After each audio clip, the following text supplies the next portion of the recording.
Dimensional formula of some physical quantities. तो इससे पहले कि हम लोग थोड़ी डिफिकल्ट फिजिकल क्वांटिटीज में जाएं, हम लोग सिंपल वाली कर लेते हैं। सिंपल वाली यानी फंडामेंटल। फंडामेंटल यानी जो किसी और पे डिपेंड नहीं करती हैं। तो जैसे मास की यूनिट है किलोग्राम, लेंथ की यूनिट है मीटर और टाइम की यूनिट है सेकंड, उसी तरह अब हम लोग डायमेंशनल सिंबल इनके याद करेंगे। ये 7 सिंबल आप याद कर लीजिए, फिर उसके बाद इन्हीं सिंबल्स को आप लोग और जो डिराइव्ड क्वांटिटीज हैं उनके डायमेंशनल फॉर्मूला बनाने में इस्तेमाल कर सकते हैं। अभी मैंने क्या बोला ये और अच्छे से समझ में आएगा, पहले ये भर लेते हैं। देखिए, मास में कैपिटल एम ले लेते हैं, लेंथ में एल ले लेते हैं और टाइम में टी ले लेते हैं। करंट में ए एम्पियर ले लेते हैं, ठीक है। थर्मोडायनामिक टेम्परेचर में थीटा ले लेते हैं। अमाउंट ऑफ सब्सटेंस में MOL ले लेते हैं और ल्यूमिनस इंटेंसिटी में CD ले लेते हैं। क्लास 11th और क्लास 12th दोनों ही जगह आपको ज्यादातर पहले 5 का काम आएगा। सिर्फ क्लास 11th की बात करें तो आपको इन 3 का और इस चौथे का काम आएगा। बट ठीक है, इतना हम लोग याद कर सकते हैं। और बाकी यूनिट्स को मतलब सिंबल फॉर्मेट में भी लिख लेना चाहिए। सेकेंड, एम्पियर, केल्विन, के। तो देखिए यहाँ पे ये दोनों सेम है तो ये कोई दिक्कत नहीं है। और इसका भी, इन दोनों का भी सेम है और CD का भी सेम है। तो जहां जहां चेंज हो रहे हैं उन्हीं की हमें जरूरत ज्यादा पड़ेगी, ठीक है।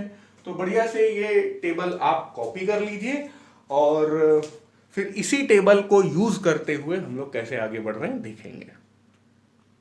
तो अब इन्हीं हम जो फंडामेंटल क्वांटिटीज हैं और इनके डायमेंशन हम लोग ने रट लिए हैं, इन पे बेस्ड अब कुछ डायमेंशनल फॉर्मूला हम लोग बनाएंगे। जैसे बहुत सिंपल है कि भाई अगर एरिया हम लोग लेते हैं तो एरिया का फॉर्मूला क्या होता है? लेंथ मल्टीप्लाइड बाय लेंथ, ठीक है। और लेंथ का क्या होता है डायमेंशनल फॉर्मूला? LL। तो ये हो जाएगा L स्क्वायर। तो इसी चीज को अगर हम लोग लिखेंगे what is the dimensional formula of area, तो उसको हम लोग ऐसे लिख सकते हैं L स्क्वायर। कुछ लोग ऐसे भी लिखते हैं, कैसे? अब इसमें भाई M नहीं है तो M0, L स्क्वायर और T0 ऐसे करके लिख सकते हैं। तो फाइनली आंसर आप इस तरह सबमिट कर देते हैं। ब्रैकेट लगाने का मतलब ये है कि हाँ हम लोग डायमेंशन निकाल रहे हैं। तो यही रिजीम हम लोग हमेशा अपनाएंगे। अब आप जैसे एरिया का आपने देख लिया तो तुरंत आप समझ सकते हैं कि भैया अगर वॉल्यूम का पूछा जाता तो हम क्या करते? M0 L3 T0, है ना? समझ में आ गई बात बच्चों? Yes sir. ठीक, तो अभी जितना लिखा उतना कॉपी कर लिया जाए। सर मास की जगह ए है और वॉल्यूम की जगह एल क्यूब, है ना? अब जैसे डेंसिटी का फॉर्मूला होता है मास अपॉन वॉल्यूम, तो अग्नेश बता रहे हैं कि आप L लिख लीजिए। और वॉल्यूम का, अब यार वॉल्यूम का अगर मान लो फॉर्मूला, डायमेंशनल फॉर्मूला आपको याद नहीं है तो उस केस में आप क्या लिख सकते हैं? लेंथ, मतलब अभी फिर से मास लिख लो क्योंकि है, ठीक है, इनटू ब्रेथ इनटू हाइट, है ना? वो किसी भी चीज का वॉल्यूम लिख लो। मतलब सबसे सिंपल वॉल्यूम क्या होता है? Volume of cuboid. तो इसलिए ये हम लोग ने लिख लिया। अब कोई बच्चा है बोल रहे नहीं हम लोग वॉल्यूम ऑफ स्फीयर लिखेंगे तो भाई 4/3 पाई r क्यूब लिख लो, ठीक है। हमेशा आपका डायमेंशन वही आएगा, ठीक है। तो मास अब जब ये लिख लिया यानी कि हमें किसी तरह फंडामेंटल क्वांटिटीज में अपने फॉर्मूले को रिड्यूस करते रहना है। तो मास की जगह आप m लिख लीजिए, लेंथ की जगह आप L लिख लीजिए, ब्रेथ की जगह भी आप L ही लिख सकते हैं और हाइट की जगह भी आप L ही लिख सकते हैं, क्योंकि length, breadth, height, thickness, depth सब एक ही चीज होती है, मीटर में ही मेजर की जाती है। मतलब एक ही जैसी चीज होती है, एग्जैक्टली सेम तो नहीं होती है, ठीक है। अब डेंसिटी का यहां से आप सीधे हम लोग लिख सकते हैं। डायमेंशनल फॉर्मूला अगर लिखें तो m1 l पावर -3 और t 0। यहीं से समझ में आ रहा है, m को यहां उतार दिया, l³ ये ऊपर जाएगा, l की पावर -3 और टाइम है ही नहीं तो t 0। हमेशा सारी जो क्या बोलना चाहिए, जब तक हम लोग मैकेनिक्स पढ़ रहे हैं तब तक सारी क्वांटिटीज mlt में आप रिप्रेजेंट कर सकते हैं। जब थोड़ा करंट में पहुंच गए तो हमें करंट की भी बात करनी पड़ेगी, जैसे चार्ज वगैरह है। और जब हम लोग थर्मोडायनामिक्स में पहुंच गए तो हमें टेम्परेचर की भी बात करनी पड़ेगी। मतलब यहाँ पे बेवकूफी होगी कि आप डेंसिटी लिखा है तो आप यहाँ पे a की पावर 0 लगाएं और थीटा की पावर 0 लगाएं। अरे भाई, कभी भी डेंसिटी में करंट का कुछ खेल हो ही नहीं सकता है और टेम्परेचर का भी नहीं हो सकता है। ठीक है, तो ये भी आपको समझ में आ गया। इसी तरह बस स्पीड बढ़ा के दनादन करते चले जाते हैं। अब फोर्स होता है बच्चों मास इनटू एक्सेलरेशन, और पूरी मैकेनिक्स में आपको फोर्स का डायमेंशनल फॉर्मूला अगर याद है तो ये बात बहुत फायदा करेगी, और याद हो भी जाएगा, इतने बार जरूरत ही पड़ेगी आपको मास। और अब देखिए एक्सेलरेशन अगर मान लीजिए आपको नहीं आता है, एक तो तरीका है आपको फॉर्मूला मालूम होना चाहिए। फॉर्मूला में अगर आप v माइनस, वैसे तो एक्सेलरेशन का फॉर्मूला होता है v minus u upon t, v is equal to u plus at होता है ना। देख लो यार, जो ये लिखा है वही ये भी लिखा है, सही है। तो चाहे ये कर लो, और दूसरा ये है कि आप यार यूनिट तो याद होगी, एक्सेलरेशन की यूनिट क्या होती है, मीटर पर सेकंड स्क्वायर। ठीक है, अब यहां पे भी एक और टेबल बना लो। ये सब करने की जरूरत नहीं है, एक टाइम के बाद आपको काफी नेचुरल हो जाएगा ये सब, लेकिन आप पहली बार कर रहे हैं इसलिए मैं सब सारे बेबी स्टेप्स लिख रहा हूं। और यहाँ पे केल्विन हो जाता है। ठीक है, यहाँ ए है, थीटा केल्विन। ये वैसे भी करंट और टेम्परेचर की बहुत ज्यादा जरूरत अभी नहीं पड़ेगी, एटलीस्ट इस क्लास में। अच्छा, अब एक्सेलरेशन क्या है, मीटर पर सेकंड स्क्वायर। तो मीटर क्या है, मीटर यानी लेंथ, लेंथ का अपना एल लिख दो, और सेकंड स्क्वायर, सेकंड स्क्वायर यानी कि टाइम स्क्वायर, तो बस ऐसे लिख लिया। तो इसी चीज को हम लोग लिख लेते हैं क्या, भाई की फोर्स की जो डायमेंशन है वो क्या है, mlt माइनस 2। काफी इंपॉर्टेंट रिजल्ट है, ये आपको याद होना चाहिए। और कोई बच्चा ये आर्ग्यू कर सकता है कि नहीं नहीं सर, हम यूनिट वाले रास्ते से नहीं जाना चाहते हैं, तो वैसे भी कर लेंगे। हमेशा याद रखिएगा, हाँ एक और ये नियम भी सुन लीजिए। एक रूल है डायमेंशन में कि add and subtract don't affect dimensions. ठीक है, डोंट अफेक्ट डायमेंशंस। इसका मतलब क्या हुआ, जैसे भाई वेलोसिटी है तो ये मीटर पर सेकंड है, और ये भी वेलोसिटी है तो ये भी मीटर पर सेकंड है। तो मीटर पर सेकंड माइनस मीटर पर सेकंड, इस पूरे का भी यूनिट हो जाएगा मीटर पर सेकंड। या इसी रूल को दूसरे तरीके से लिख सकते हैं, add and subtract separates the quantities which have same dimensional unit या which have same unit। मतलब किसी भी दो चीजों के बीच में अगर प्लस या माइनस लगा है तो इसके इधर और उधर दोनों चीजें जो होंगी उनकी सेम डायमेंशन होगी। चलो एक बढ़िया एग्जांपल देखते हैं, कैसे, s is equal to ut plus half at square. ठीक है, तो बीच में प्लस लगा है तो इतना आइटम जो है ut, उसकी यूनिट वही होगी जो इसकी यूनिट होगी, और उसकी यूनिट इसकी यूनिट वही होगी जो s की यूनिट होगी। ये मेरा क्लेम है। चलो देखते हैं। और क्लेम अगर सही हो जाता है तो इसका मतलब है फॉर्मूला हमारा वेरीफाई हो जाता है। ठीक है, इतना कॉपी कर लीजिए, फिर इसी चीज को अभी मैं इस रूट के बिना भी कर दूंगा। फिलहाल हम अपने रूल को समझते हैं। तो ये जो s है, s मतलब डिस्टेंस होता है ना, डिस्प्लेसमेंट होता है। तो डिस्प्लेसमेंट यानी लेंथ, तो इसकी डायमेंशन, s की डायमेंशन क्या हो जाएगी, l। चलो s is equal to u t plus half AT square, इसकी डायमेंशन हो गई क्या, l।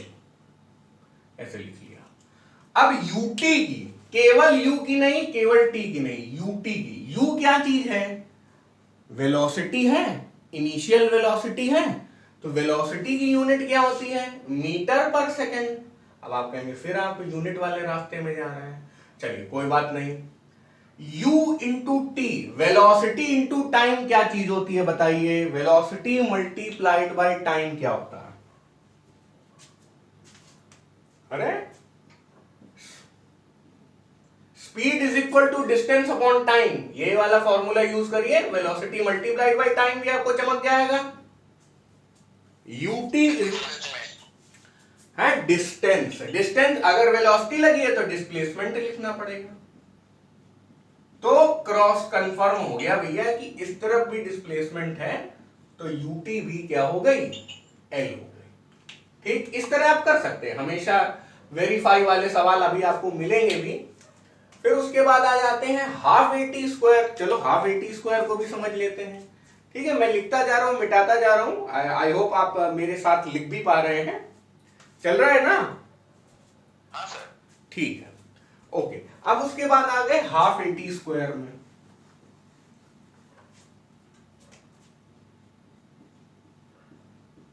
तो हाफ AT स्क्वायर जब है तो फिर एक और बढ़िया rule, add and subtract don't affect dimension. इसके अलावा एक और बढ़िया रूल है, कांस्टेंट्स या प्योर कांस्टेंट्स बोलना चाहिए। याद है आपने प्योर नंबर सीखे थे, यस सर, प्योर हाँ, नंबर जो हाँ। इंफिनिटी होते हैं। तो ये प्योर कांस्टेंट्स हैं, ये कांस्टेंट्स जो अलजेब्रा से आ रहे हैं, या जैसे मैंने बताया था कि हम लोग किसी पेड़ की पत्ती की अगर एरिया ले रहे हैं तो ऊपर वाला एरिया और नीचे वाला एरिया बराबर होगा, तो मल्टीप्लाई बाय 2 कर देंगे, तो वहां पे वो 2 क्या होगा, प्योर नंबर होगा। अब यहाँ पे जैसे हाफ AT स्क्वायर आ रहा है, तो ये हाफ उस कैलकुलस की वजह से आता है, तो ये हाफ भी अपने आप में प्योर नंबर है। लेकिन इसका मतलब ये नहीं है कि ग्रेविटेशनल कांस्टेंट का कोई यूनिट नहीं होगा, फिर गड़बड़ हो जाएगा। मैं कह रहा हूं pure constants don't have any unit, यानी कि हमें अपने इसको इग्नोर कर देना है। किसको इग्नोर कर देना है, हाफ को इग्नोर कर देना है। तो चलो भाई एक्सेलरेशन को करना है। अब एक्सेलरेशन में फिर वही आ गया, यार करना पड़ेगा, v minus u upon T और टी स्क्वायर। तो ये क्या हो गया, v minus you multiplied by T, नीचे से t कैंसिल कर दिया है, और v माइनस यू की जगह हम केवल v भी लिख सकते हैं अगर डायमेंशन की बात कर रहे हैं। तो फिर उसके बाद vt को बोले चाहे ut बोले, v मल्टीप्लाइड बाई टी, फिर से हो गया डिस्प्लेसमेंट, और डिस्प्लेसमेंट का मतलब क्या हुआ, डायमेंशन हो गया l। तो ये भी हम लोगों ने क्रॉस कंफर्म कर लिया कि l हो गया। तो इस तरह से भी आपको सवाल आएंगे। तो दो बातें हम लोगों ने सीखी कि भाई प्लस माइनस अगर लगा है तो सारे, मान लीजिए कि इधर एक और क्वांटिटी होती प्लस करके या माइनस करके, तो सबका सेम ही डायमेंशन हो जाता। प्योर कांस्टेंट है उनका कोई भी, अब जैसे कि आप देखेंगे पाई वगैरह का फॉर्मूला होता है। चलिए इसको हटा देता हूं मैं थोड़ी देर के लिए, प्योर कांस्टेंट की बात थोड़ी सी और आगे बढ़ाते हैं। जैसे अगर हम लोग कह रहे हैं time period is equal to 2 pi under root L upon G, तो यहाँ पे 2 भी एक प्योर कांस्टेंट है और पाई भी एक प्योर कांस्टेंट है। जी प्योर कांस्टेंट नहीं है, जी भले 9.8 है लेकिन वो 9.8 मीटर पर सेकंड स्क्वायर है, it has a unit also. ठीक है, तो अब वापस आते हैं अपने सवाल पे। आई थिंक एक्सेलरेशन को मैंने एक बार कर ही दिया है, तो चलो फिर भी कर देता हूं कि हम लोग यूनिट वाले रास्ते से नहीं कर रहे हैं, हम लोग इसे कर रहे हैं कैसे, मास को मास ही लिखे जा रहे हैं, एक्सेलरेशन को लिख रहे हैं चेंज ऑफ स्पीड या चेंज ऑफ वेलोसिटी। अच्छा, चेंज भी अगर लिख दे रहे हैं तो चेंज में भी माइनस ही की बात हो रही है, तो चेंज में भी हमारी जो डायमेंशन होती है वो अनअफेक्टेड रहती है। तो change of velocity upon time ऐसे लिख दिया भाई। मास का क्या लिख दिया, एल, और वेलोसिटी का क्या लिख दिया, एल टी माइनस वन, और टाइम का क्या लिख दिया, टी लिख दिया। फिर आ गए हम लोग वहीं, मास का एम है, फिर हम लोग वहीं खड़े हो गए, M L T minus two. समझ गए बच्चों? अच्छा, यहाँ पे मैंने ये ब्रैकेट नहीं लगाए थे, लगा देता हूं, ठीक है, ब्रैकेट अलग से दिखाई दिए इसलिए इसे काला कर दिया जाए। सही चल रहा है ना बच्चों? हाँ सर। समझ में आ रहा होगा सब? बढ़िया, ठीक। अब एक तरीका है सिर्फ यूनिट से समझना, केवल मतलब हम कुछ करेंगे ही नहीं, हमें ये पता है कि फोर्स की यूनिट क्या है, न्यूटन। अब हम आगे बढ़ना चाहते हैं, लेकिन न्यूटन कैसे आती है, केजी मीटर पर सेकेंड स्क्वायर। हालांकि बिना F is equal to m a के ये आपको स्ट्राइक नहीं करेगा, लेकिन ठीक है, मान लीजिए कि आपको याद है कि newton is equal to KG multiplied by metre पर सेकेंड स्क्वायर, और केजी क्या हुआ, फिर से मास, और मीटर क्या हुआ, लेंथ, और टाइम क्या हुआ, टी स्क्वायर, मतलब सेकेंड क्या हुआ, टी स्क्वायर, है ना। तो M L T minus two. एक तरीका ऐसा भी है, ये आपको काफी कंसाइज लग रहा होगा कि अरे ये बढ़िया, मतलब ज्यादा कुछ लिखना ही नहीं पड़ा, तो ऐसे भी कर सकते हैं। Work is equal to force into displacement. हम लोग क्या फॉर्मूला जानते हैं, W is equal to F S cos theta. एक और रूल ये है कि ट्रिग्नोमेट्रिक रेशियोज का कोई डायमेंशन नहीं होता है, ठीक है। मतलब ये ट्रिग्नोमेट्रिक रेशियो क्या होते हैं, साइन, कॉस, टेन, कॉट, सेक, कोसेक, ठीक है।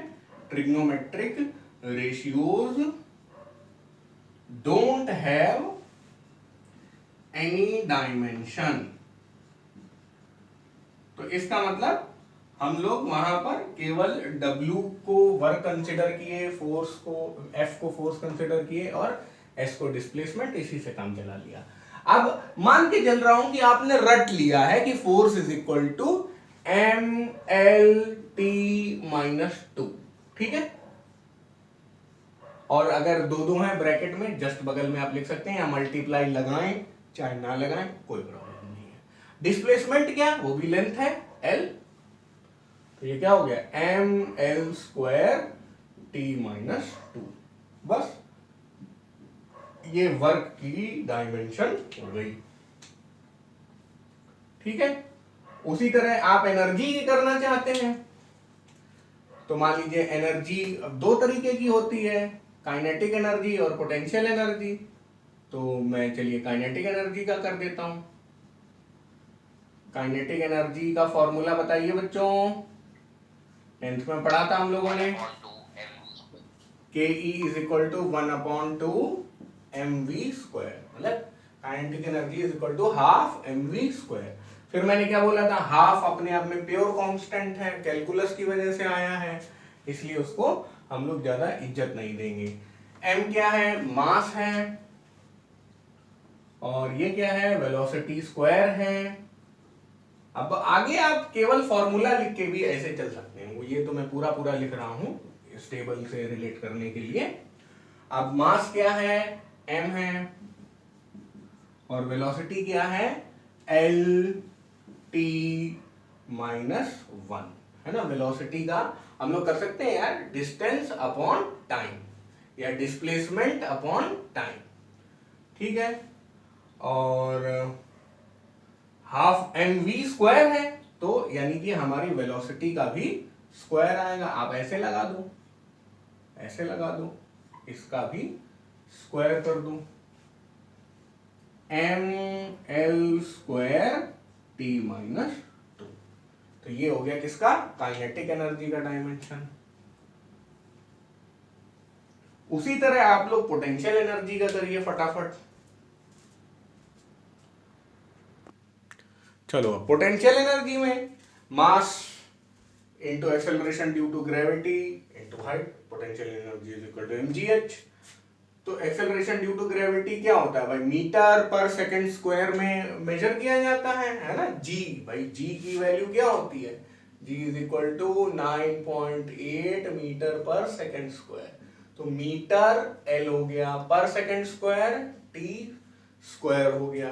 इस तरह से लिख लिया जाता है इसको, ठीक है। तो अब L divided by T square लिख लो यहाँ पे। L ऐसे भी लिख सकते हो पूरा, मतलब बड़ा ब्रैकेट लगा सकते हो, कोई प्रॉब्लम नहीं है। M L 2 बार हो गया, L स्क्वायर टी स्क्वायर है, ऊपर आएगा माइनस में आ जाएगा। जब आप फाइनल डायमेंशन सबमिट करिए तो फिर आप उसको अगर मतलब अपॉन में ना लिखिए, माइनस में ही लिखिए, है ना। ठीक है, तो पोटेंशियल एनर्जी भी कर लिया हम लोगों ने। मतलब काफी चिल चल रहा है, धीरे धीरे कर रहे हैं और सब कुछ समझ में आ भी रहा है।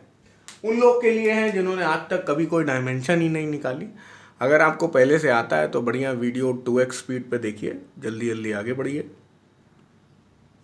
अब आते हैं हम लोग इम्पल्स में। बच्चे कह रहे हैं कि हमें भाई इम्पल्स पता ही नहीं है। कोई बात नहीं, ना पता होने दो, मैं समझा देता हूं। Impulse is equal to force multiplied by time होता है। अब इसको समझो उस तरह से, जब कोई क्रिकेटर बॉल कैच करता है ना, बहुत ऊंचाई से बॉल गिर रही है, तो वो ऐसे नहीं पकड़ता है, वो ऐसे पकड़ता है ना। क्या करता है, जो कैचिंग टाइम है उसको इंक्रीज कर देता है। तो देखो क्या होगा कि अगर सेम इंपल्स है, इफ इंपल्स इज कांस्टेंट, तो अगर टाइम आप बढ़ा दोगे तो फोर्स क्या हो जाएगी, कम हो जाएगी। इसीलिए बॉलर जब कैच करता है तो फोर्स कम लगती है।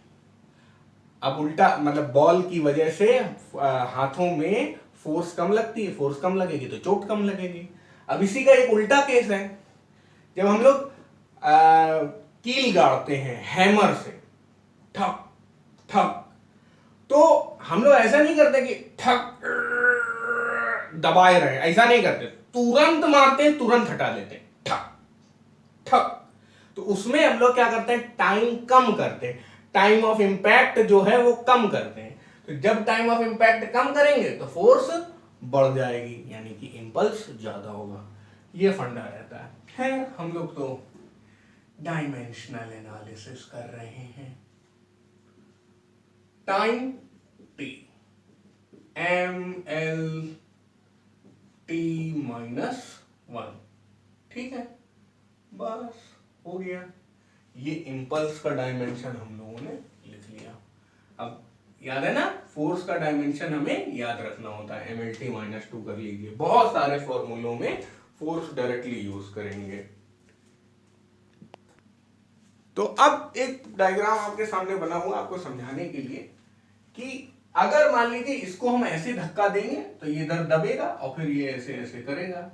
तो सिर्फ मान लीजिए दबाने की बात हो तो हम अगर इसमें F फोर्स लगाते हैं तो ये थोड़ा आगे तक कंप्रेस होगा। अगर यार ज्यादा फोर्स लगाएंगे तो और आगे तक कंप्रेस हो जाएगा। नहीं, F बढ़ेगा तो X भी बढ़ेगा कि नहीं बढ़ेगा? Yes sir. तो बस F directly proportional to X, ठीक, या X directly proportional to F लिख सकते हो, लेकिन F directly proportional to X होता है, ठीक है। F is equal to KX लिख सकते हैं। यहां पे K क्या होता है, K ही हो जाता है स्प्रिंग कांस्टेंट, है ना। अब जैसे यहां पे पतली दुबली स्प्रिंग लगा दी जाए तो आप बढ़िया से दबा लेंगे। अब मान लीजिए इसमें ट्रक की स्प्रिंग लगा दी जाए तो अब बहुत ताकत लगाएंगे तब भी नहीं दबेगी, है ना।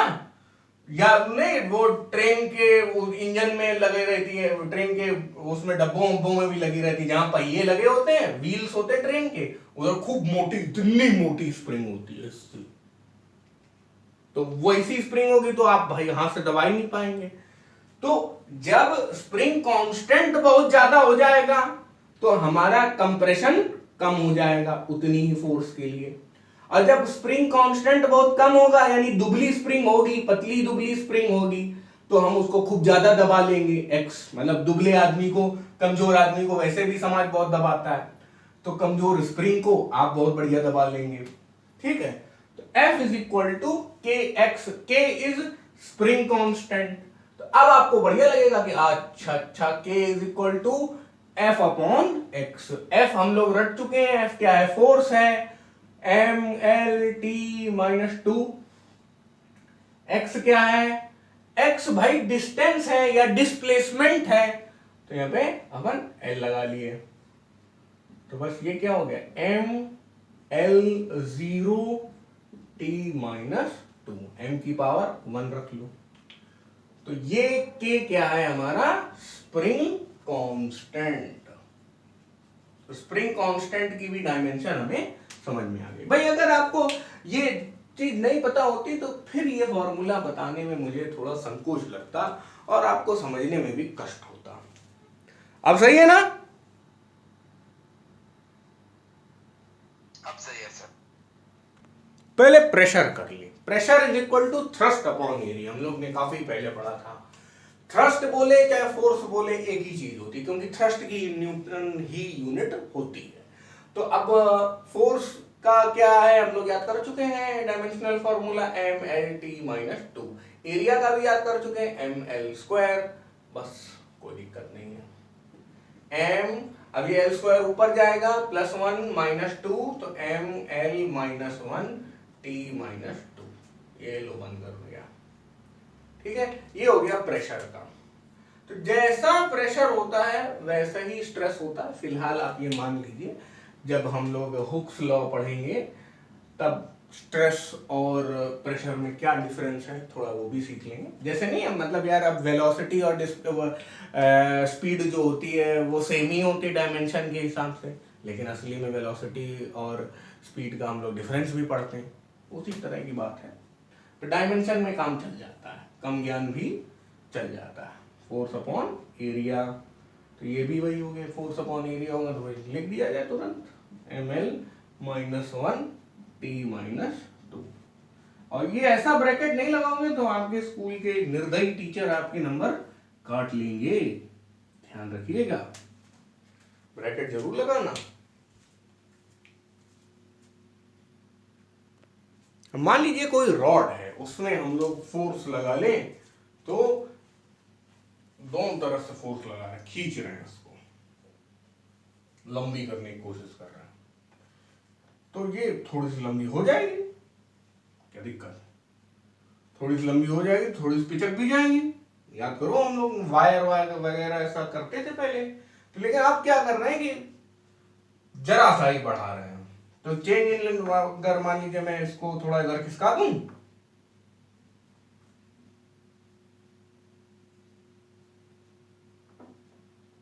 ठीक है, तो फिर ये थोड़ी सी बढ़ चुकी है, थोड़ी सी पतली भी हो चुकी है, पतली की हम चिंता नहीं कर रहे। This is delta L, differential change in length, यानी कि लंबाई में थोड़ा सा परिवर्तन, बस मतलब change in length, change in length upon original length, बस यही है, चेंज इन लेंथ अपॉन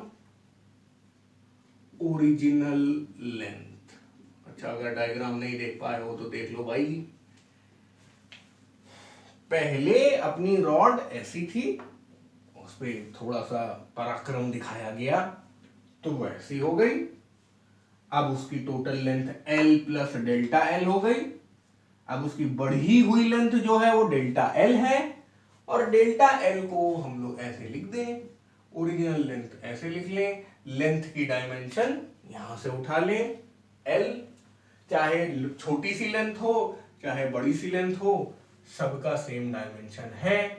अब चलो इसको यही लिख लेता हूं मैं, L अपॉन L, ऐसे ऐसे लगा लो भाई, बताने के लिए कि डायमेंशन है।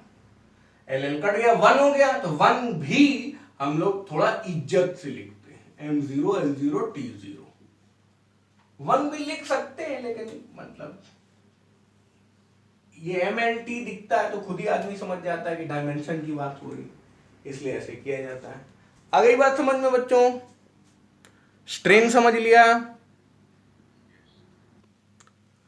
अब आ गए कोफिशिएंट ऑफ इलास्टिसिटी में, इसी को यंग्स मॉडुलस भी कहते हैं बच्चों, और इसका फॉर्मूला होता है स्ट्रेस अपॉन स्ट्रेन। अभी अभी आपने सीखा कि यार स्ट्रेन का तो कोई डायमेंशन ही नहीं होता, इसका डायमेंशन 1 होता है, या m0 l0 t0 होता है। तो इसका मतलब यंग्स मॉडुलस का और स्ट्रेस का सेम डायमेंशन होता है। कोफिशिएंट ऑफ इलास्टिसिटी और स्ट्रेस का स्ट्रेन सेम डायमेंशन होता है। Coefficient of elasticity, Young's modulus, stress और प्रेशर, चारों चीजें का सेम डायमेंशन होता है। ठीक है, तो प्रेशर का क्या होता है बोलिए भाई, प्रेशर का या थ्रस्ट का क्या होता है, प्रेशर का या स्ट्रेस का, थ्रस्ट अपॉन एरिया, बता नहीं रहे, mlt माइनस 2 और एरिया में l माइनस 2 लगा देंगे। स्ट्रेन क्या है, स्ट्रेन में तो कुछ है ही नहीं, m0 l0 और t0, तो नीचे वाला आप दोबारा लिखने की जरूरत नहीं है, ml माइनस 1 t माइनस 2, ये वाला ब्रैकेट। तो इस तरह से हम लोगों ने यंग्स मॉडुलस यानी कि कोफिशिएंट ऑफ इलास्टिसिटी का भी डायमेंशनल फॉर्मूला सीख लिया। ठीक है, अच्छे से नोट करिए, समझते भी चलिए। अब एक होता है gravitational constant capital G. I am sure आपने ये फॉर्मूला देखा होगा, F is equal to G बड़ा M छोटा m divided by R square. बड़ा M छोटा m की जगह कुछ लोग m1 m2 कर देते हैं, है ना। तो समझ लीजिए बड़ा M छोटा m क्या है, ये बड़ा मास है जैसे अर्थ, ये छोटा मास है जैसे मून, और सेंटर टू सेंटर डिस्टेंस हो गई रेडियस।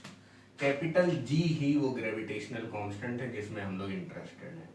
अब हम लोग उलट पलट कर लें, जी को अकेला कर लें, तो जी क्या हो जाएगा, F R square divided by mass और छोटा मास, बड़ा मास और छोटा मास दोनों मल्टीप्लाई हो रहे हैं। तो अब F यानी F यहाँ पे क्या होता है, force, G gravitational constant, M masses, M एक और मास, और R क्या है, दोनों के बीच में डिस्टेंस। तो बस अब G की अगर डायमेंशन हम निकालना चाहें, चलो इधर लिख लेते हैं, यहाँ पे काफी जगह है, तो F की जगह आप लिख लो MLT माइनस 2, कोई दिक्कत नहीं है। R डिस्टेंस है, तो L फिर उसका स्क्वायर भी हो रहा है, और उसके बाद है M फिर से M यानी कि एक और मास और एक और मास। तो अब आप देख सकते हो कि मास और मास आपस में कैंसल हो जाएगा, G की डायमेंशन दिखाई देना शुरू हो गई, M ऊपर आ जाएगा पावर -1, L में 3 है, L क्यूब, और T हो गया -2।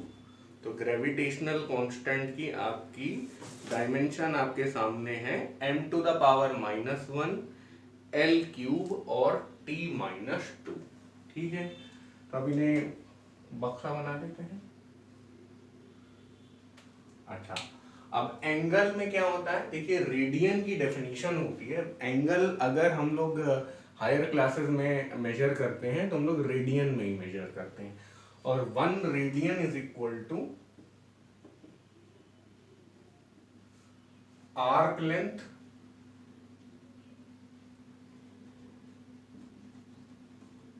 Equal to radius. मतलब जब रेडियस जितना लंबा ये होगा, जितना लंबा रेडियस होगा, इतना ही लंबा धागा लेकर हम इस पे लपेट दें, तब जितना ये खुलेगा एंगल वो होता है 1 रेडियन। ठीक है ना, तो 1 radian is possible when radial arc any angle is equal to, चलो पहले एनी एंगल लिख लेते हैं, any angle is equal to arc length upon radius. ठीक है, अब जब आर्क लेंथ और रेडियस दोनों इक्वल हो जाएंगे तो ये कट जाएंगे, वो जो एंगल होगा वो 1 रेडियन होगा। ठीक है, 1 radian is formed for a arc length, for an arc length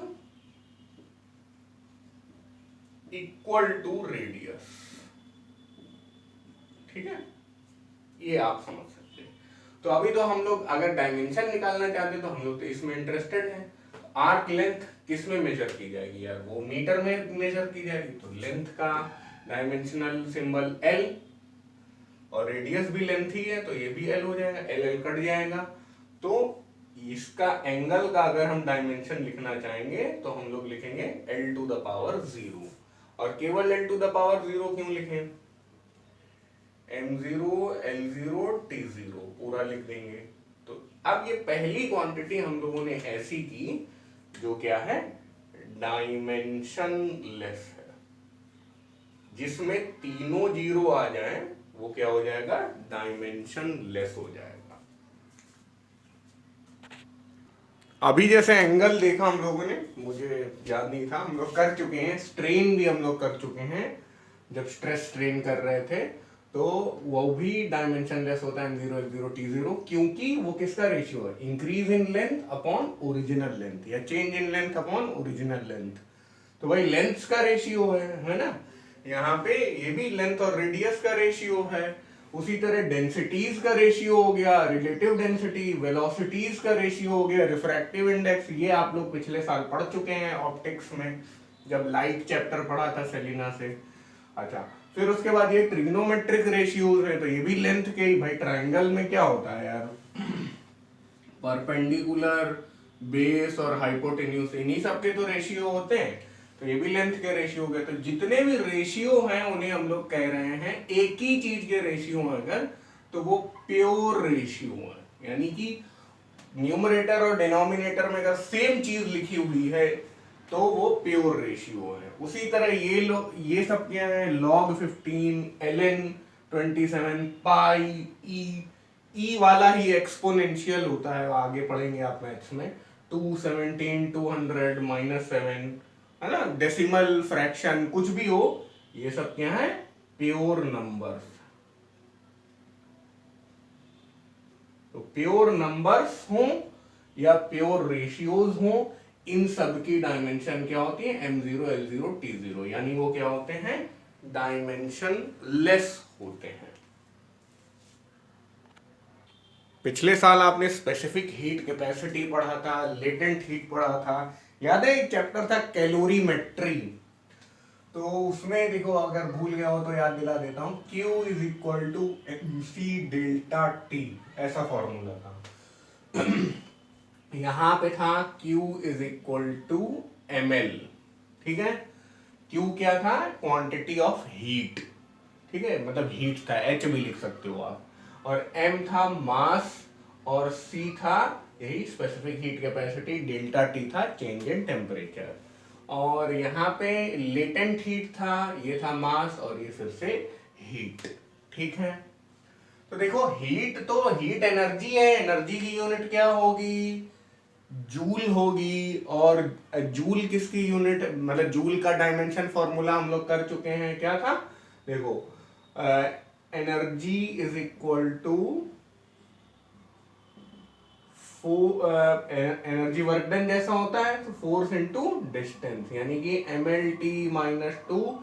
सच बात बताऊं बच्चों, मुझे MLT-2 के अलावा कोई डायमेंशन याद नहीं है, और आप भी मत याद करिए, और आप देखेंगे कि थोड़ा सा लिखने से आप सब कुछ कर सकते हैं। ML2T-2, एनर्जी की हमें याद आ गई ML2T-2। तो अब आप यहां से C आइसोलेट कर लीजिए, Q upon M delta T। Q क्या है, हीट है, एनर्जी है, ML2T-2, और ये क्या है, ये भी मास है, ठीक है, और डेल्टा T क्या है, डेल्टा T है चेंज इन टेम्परेचर, तो इस बार हमें लिखना पड़ेगा थीटा, याद है, देखो मास, लेंथ, टाइम, एम्पियर करंट के लिए, थीटा किसके लिए, टेम्परेचर के लिए, तो चेंज इन टेम्परेचर में हमें ये लिखना पड़ेगा। MM कैंसल हो गया, M0 L2 T0, टाइम से कोई मतलब नहीं है यहाँ पे, टाइम से है मतलब यार, इसके हीट में, वो एनर्जी में तो टाइम आ जाएगा ना, ठीक है, -2 और थीटा पावर -1। तो अब देखो इसमें 4 आने लगे, तो चिंता नहीं करना है, ठीक है। तो ये आपको समझ में आया कि स्पेसिफिक हीट कैपेसिटी की कैसे यूनिट हम लोग निकाल रहे हैं, कैसे डायमेंशनल फॉर्मूला निकाल रहे हैं। चलो Q is equal to ml करते हैं। अब इसमें से L को हटा लो, निकाल लो, अकेला कर लो। तो अब Q का डायमेंशन तो हम लोग सीख ही चुके हैं, एनर्जी वाला, हीट एनर्जी है ये। तो mL²T-2 और m क्या है, मास ही है, मास मास कट गया। तो लेटेंट हीट का क्या डायमेंशन होगा, m0 L²T-2, ठीक है। और इसी को हम लोग ऐसे लिख देंगे, मतलब ये ब्रैकेट लगा देंगे। यहाँ पे ध्यान दीजिए, बात हो रही है लेटेंट हीट की, लेकिन फिर भी यहाँ पे थीटा नहीं है, टेम्परेचर यहाँ पे नहीं है। और ऐसा इसलिए हो रहा है क्योंकि बच्चों लेटेंट हीट जो होती है वो टेम्परेचर डिपेंडेंट नहीं होती है। जब लेटेंट हीट यूज हो रही होती है, यानी चेंज ऑफ स्टेट हो रहा होता है, उस समय टेम्परेचर कांस्टेंट हो जाता है। आप मुझे बताइए, जब चेंज ऑफ स्टेट हो रहा होता है आइस से वाटर के लिए, तो वो कांस्टेंट टेम्परेचर क्या होता है, बताइए कमेंट्स में। चलिए अब उसी तरह आ रहे हैं, डेल्टा एल का फॉर्मूला कर रहे हैं। यहाँ पे अल्फा को आइसोलेट कर लीजिए क्योंकि हम इंटरेस्टेड इसमें हैं। और delta L upon L0 delta T. Delta L क्या है, चेंज इन लेंथ, L0 क्या है, ओरिजिनल लेंथ, और डेल्टा टी क्या है, ऐसा ही चेंज इन टेम्परेचर। तो ये हो गया L, ये हो गया L, अब डायमेंशन में आ गए हम लोग, और ये हो गया थीटा। और कुछ तो है नहीं यहाँ पे, तो LL कट जाएगा, थीटा -1 हो जाएगा, यानी कि अल्फा की डायमेंशन क्या हो गई, थीटा -1। अब थीटा -1 अकेला अच्छा नहीं लग रहा है, m0 L0 T0 थीटा -1, ये हो गया कोफिशिएंट ऑफ लीनियर एक्सपेंशन का डायमेंशन, ठीक है। तो सब कुछ नोट कर लीजिए, अच्छा है, ये सब दोबारा भी कराया जाएगा जब इनके चैप्टर्स होंगे, जब हम लोग हीट पढ़ेंगे तो स्पेसिफिक हीट, लेटेंट हीट का कर लेंगे। जब हम लोग एक्सपेंशन करेंगे तो हम लोग ये लीनियर एक्सपेंशन भी होता है, एरियल एक्सपेंशन भी होता है, वॉल्यूमेट्रिक एक्सपेंशन भी होता है, मतलब कि टेम्परेचर बढ़ाएंगे तो कोई चीज बढ़ेगी, थर्मल एक्सपेंशन की बात हो रही है, तो वो चीज यहाँ पे फिर से कराई जाएगी। ये डायमेंशन वाला वहां पे भी हम लोग करेंगे, बट एक बार करना सीख तो लें। कोफिशिएंट ऑफ थर्मल कंडक्टिविटी, पहले सिचुएशन को समझिए। एक रॉड है, इधर हमने आग लगा दी है, आग लगा दी है तो ये वाला एंड ज्यादा गर्म होगा, ये वाला एंड थोड़ा कम गर्म होगा। तो हॉटर एंड है θ1 टेम्परेचर पे, और कोल्डर एंड है θ2 टेम्परेचर में, या कूलर मान लो, कोल्ड तो बहुत ज्यादा कोल्ड हो जाएगा। और इसका जो एरिया ऑफ क्रॉस सेक्शन है वो A है, ठीक है। और इसका जो लेंथ है वो D है, L भी मान लेते हैं, D ले लिया यहाँ पर, ठीक है। और यहां से यहां तक गर्म होने में जो टाइम लगेगा T ले लिया, ठीक है। तो इस तरफ से उस तरफ हीट जाएगी, हीट ट्रांसफर जितनी हुई उसको Q ले लिया, ठीक है। तो अब Q का जो फॉर्मूला निकल के आता है, मतलब वो तो आप जब चैप्टर पढ़ेंगे तो ही आपको समझ में आएगा। अभी KA θ1 θ2, थोड़ा सा आप इस फॉर्मूले से कंफर्टेबल हो जाएं, इसलिए मैंने ये सब चित्रकारी की, ठीक है। तो हीट जो दी जाएगी, हीट जो ट्रांसफर होगी इधर से उधर, वो डिपेंड करेगी एरिया ऑफ क्रॉस सेक्शन में, टाइम पे, चेंज इन टेम्परेचर में, डिफरेंस इन टेम्परेचर में, और लेंथ ऑफ रॉड में, ठीक है। तो अब यहां पे फिर से हम K को आइसोलेट कर लें, QD ये इधर गया, सब नीचे आए, A θ1 θ2 मल्टीप्लाइड बाय T, ठीक है। अब यार Q क्या है, अपनी हीट एनर्जी है, तो हीट एनर्जी का क्या होता है, ml² T-2, अभी कर चुके हैं, ml² T-2। और d तो डिस्टेंस है, l ले लो, area of cross section l² है, θ1 - θ2, तो इसको केवल थीटा लिख लो, चेंज इन टेम्परेचर है, कुछ लोग डेल्टा टी भी लिखते हैं, ठीक है। और यहाँ पे t टाइम हो गया, टाइम यहाँ पे लिख दिया आपने। अब आप सारे इधर उधर कर लीजिए, मतलब है ना। चलिए थोड़ी सी जगह बना के मैं ही कर देता हूं। t ऊपर जाएगा तो t-3 हो जाएगा, चलो t-3 हो गया। थीटा ऊपर चला जाएगा, θ-1 हो जाएगा, ठीक है। अब क्या बचा, m अकेला बचा, l में कई सारे हैं l² कट जाएगा, l अकेला बचा, तो ml-T-3 θ-1, ये किसका डायमेंशन हो गया, कोफिशिएंट ऑफ थर्मल कंडक्टिविटी का डायमेंशन हम लोगों ने निकाल लिया। ब्रैकेट लगा लीजिए थोड़ा, मैंने नहीं लगाया है यहाँ पे। अब आ जाते हैं गैस कांस्टेंट। केमिस्ट्री में आपने फॉर्मूला पढ़ा होगा, PV = nRT। आपकी बुक में इन्होंने फॉर 1 मोल किया है और फिर मोल को नहीं यूज किया है, बट मैंने आपको बताया था कि मोल भी हमारी फंडामेंटल यूनिट में है, तो उसको शामिल करना ज्यादा अच्छा होगा। तो R यहां पे क्या हो जाएगा, PV/NT। अगर आप ये नहीं जानते हैं कि यहाँ पे मैंने लिखा क्या है, तो समझ लीजिए P is pressure, V is volume, N is number of moles, R is gas constant जिसकी हम चिंता कर रहे हैं, और T is temperature in kelvin. जहां टेम्परेचर होगा तो वहां पे हम लोग क्या लिखेंगे, थीटा लिखेंगे। यहाँ पे भी θ1 - θ2 क्या था, चेंज इन टेम्परेचर था। कुछ लोग क्या करते हैं, θ1 - θ2 नहीं लिखते हैं, वो लोग डेल्टा टी लिख देते हैं यहाँ पे। तो ये टी और ये टी अब आप रिलेट कर सकते हैं। अच्छा, अब आप ही लोग मुझे बताइए कि प्रेशर का क्या होता है डायमेंशन। प्रेशर का अगर आपको नहीं आता है तो चलिए मैं कर देता हूं। थ्रस्ट अपॉन एरिया होता है प्रेशर का फॉर्मूला। तो थ्रस्ट यानी कि फोर्स, mlt-2, एरिया क्या हो जाएगा, l², ये ऊपर चला जाएगा तो ml-1 T-2, ये तो हो गया प्रेशर। वॉल्यूम हो गया L3।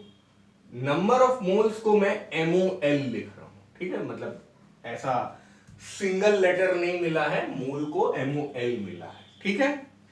और उसके बाद आ जाता है टेम्परेचर। टेम्परेचर में क्या हो जाता है, फिर से थीटा। तो बस अब हम लोग को मिल गया है सब कुछ। ml² आ जाएगा ना, 3 में से 1 गया 2 तो l² आ जाएगा, ml² T-2 θ-1, और मोल जो है, मोल इनवर्स यहाँ पे, ये आपकी बुक ने पर मोल बोलकर इसको हटा दिया गया, लेकिन मैं बोलूंगा कि वो भी आपको लिखना चाहिए। तो यूनिवर्सल गैस कांस्टेंट का कितना जबरदस्त बन रहा है, 3 2 5 इसमें क्वांटिटीज आपको दिखाई दे रही है, खाली एम्पियर नहीं है, तो अब यार करंट जो है वो इसमें कुछ लेना देना नहीं है करंट का। अब आ जाते हैं फ्रीक्वेंसी में। तो फ्रीक्वेंसी बहुत आसान चीज होती है, हम लोग कई बार पढ़ चुके हैं जूनियर क्लासेस में, तब आपने एफ सिंबल से किया होगा। इस सिंबल को न्यू बोला जाता है। क्या बोला जाता है, न्यू। तो नंबर ऑफ ऑसिलेशंस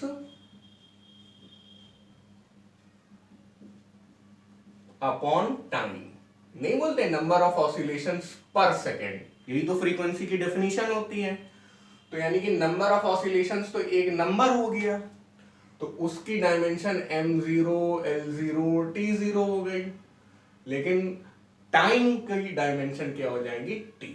तो इसीलिए इसकी डायमेंशन होती है m0 l0 t-1। यहां आप केवल t-1 भी लिख सकते हैं, ठीक है। तो फ्रीक्वेंसी की डायमेंशन भी हम लोगों ने सीख ली। क्यों सिखाई मैंने आपको फ्रीक्वेंसी की डायमेंशन, क्योंकि अब हम आ रहे हैं एक जबरदस्त चीज पे, प्लैंक्स कांस्टेंट। तो जब तक आप आगे पढ़ेंगे नहीं तब तक आपको बड़ा हाईफाई लगेगा कि ये भाई प्लैंक्स कांस्टेंट कौन सी चिड़िया है। बिल्कुल आप चिंता मत करिए, energy is equal to H nu. ठीक है, न्यू तो आपको समझ में आ गया, एनर्जी ई भी आप जानते हैं, एच हो जाएगा ई अपॉन न्यू, है ना। हमेशा कांस्टेंट को हम लोग आइसोलेट कर लेते हैं, जिसकी भी हमें डायमेंशन चाहिए होती है उसे हम आइसोलेट कर लेते हैं। तो कर लिया। अब एनर्जी, जैसी एनर्जी वैसी हीट एनर्जी है, तो M L square T minus two. ठीक है, और न्यू की क्या है, न्यू की है टी माइनस वन। तो बस ये टी माइनस वन ऊपर चला जाएगा तो प्लस वन हो जाएगा। तो प्लैंक्स कांस्टेंट की क्या हो गई, M L square T minus one. तो इसकी भी डायमेंशन हम लोगों ने लिख ली।